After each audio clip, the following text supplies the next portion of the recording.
Hi everyone, welcome to my first vlog. I wanted to do a vlog because sometimes it's easier to explain things talking versus writing it down, and I enjoy um, listening to other fit bloggers, and I think it's a good technique. So I just had a couple people wrote in questions, and I wanted to give my review of the James Wilson program. I did the 12 weeks. And you can do it a few different ways. You can muscle build or you can fat lose. And since I was still kind of recovering from adrenal fatigue, I chose to build muscle.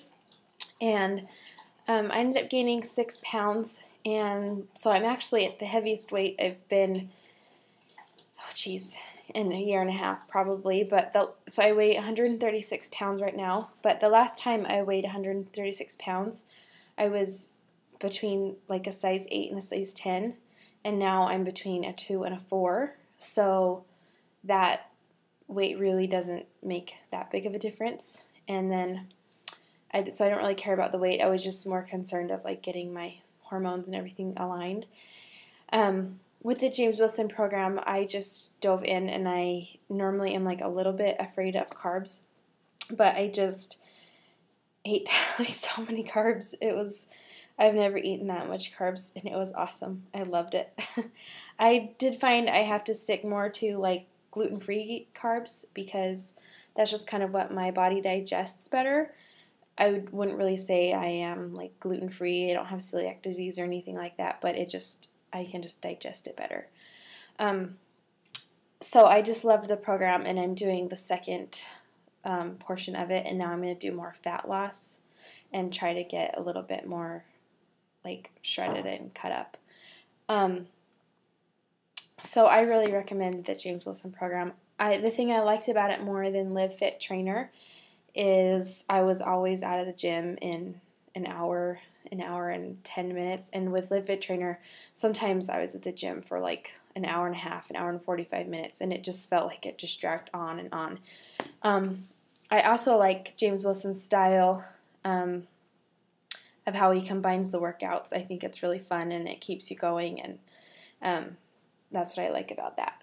I'm also just about to go run my dog, so I've just finished a workout, and I'm going to go run my dog. That's why I'm still in my workout gear, and he's sniffing around, so I'm going to make this quick. I took my personal trainer test yesterday, and oh geez, I haven't taken a big test in a long time, so I hope I pass. I won't find out my score until I get CPR certified, so I'm trying to keep people hanging. I had a question about food prep and what do you do for a food prep. That all depends on how busy my week is. When I was working full-time and planning a wedding and everything, coaching volleyball, my food preps were insane and intense, and they took me a long time. And I seriously prepped every single thing that I was going to eat that entire week. I had my snacks in bags. I cooked egg muffins for breakfast, and I would put them in individual like muffin tins so I could just pop an egg in the microwave. I did big batches of oatmeal. I did chicken. Pretty much anything I was going to eat that entire week I prepped out, and I would even go so far to scoop it into individual containers, and then I could just grab my containers throughout the week and then pop them in the microwave for a minute or two. Like, I didn't even waste time putting things in a big batch and then scooping it out as I needed it.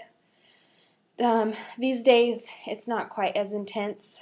I'll just cook a few batches of meat and a few batches of starch, and then I scoop it out as I need it and heat it up, and that helps me get my husband's lunch going. And I always so these days I do a couple things of meat and like a breakfast, and then protein bars for each of us. His are more high calorie than mine, and that's pretty much all I do for this week. And it takes when I first started food prepping, it felt like it took forever, but I've got it down to a science now, and I can get the whole thing done in about an hour and a half.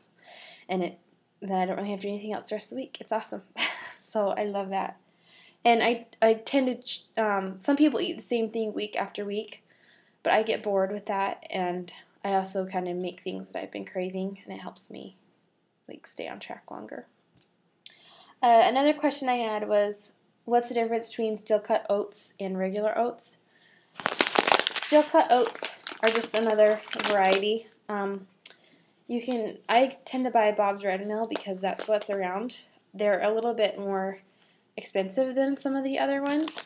You can find them as Irish oats or pinhead oats or Scottish oats.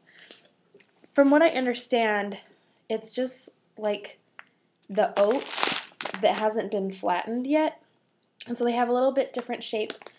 But I've also read it could be another variety, and I can't really find a definitive answer on like what makes a steel-cut oat different from the regular oat.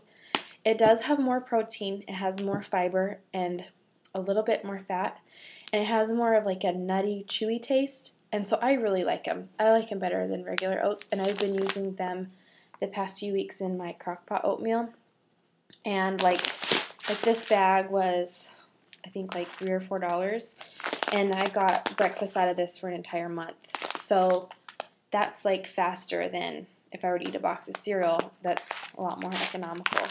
And that's what I've been using to make all the overnight oatmeal on my blog. I also had a question about what to do for your arms. The thing with, I'm making sure my dog isn't peeing. The thing with body parts is you can't choose what you slim down. Like if you have a big butt or if you have big arms, you can't like choose that you're going to make that smaller, but you can choose to grow certain areas. So if you need something to shrink, you just have to do overall fat loss.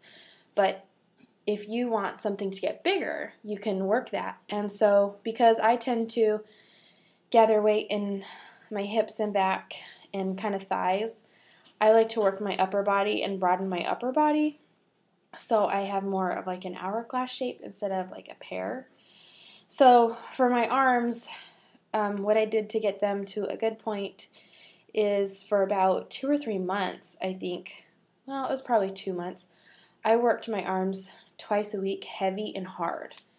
And then I'll do that like every 5 or 6 months. I'll just pick a body part and like really focus on it and get that to grow. And then even as far as my arm goes, like, I don't know if you can see in the video, my bicep tends to gain muscle a lot faster than my shoulders. My shoulders have like no definition, and my tris. And I tend to hold my fat in my arms in my tricep.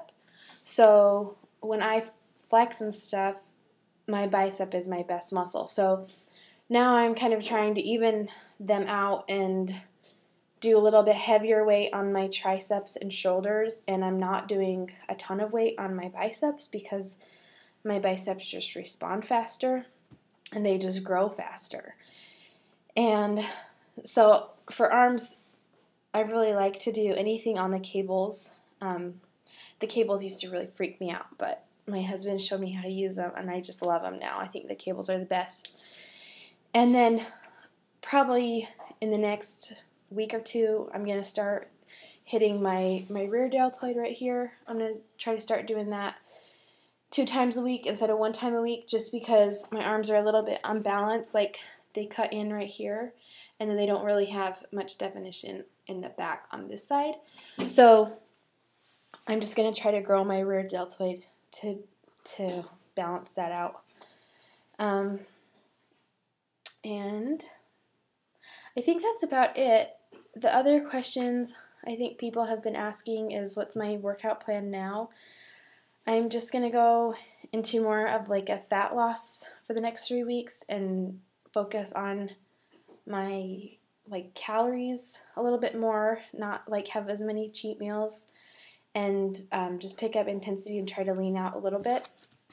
And that's about it. So if you have any other questions, let me know. And thanks for reading my blog. I enjoy interacting with everybody, and I feel like I've made a lot of good friendships. So I hope I help you with anything you need, and have a good day.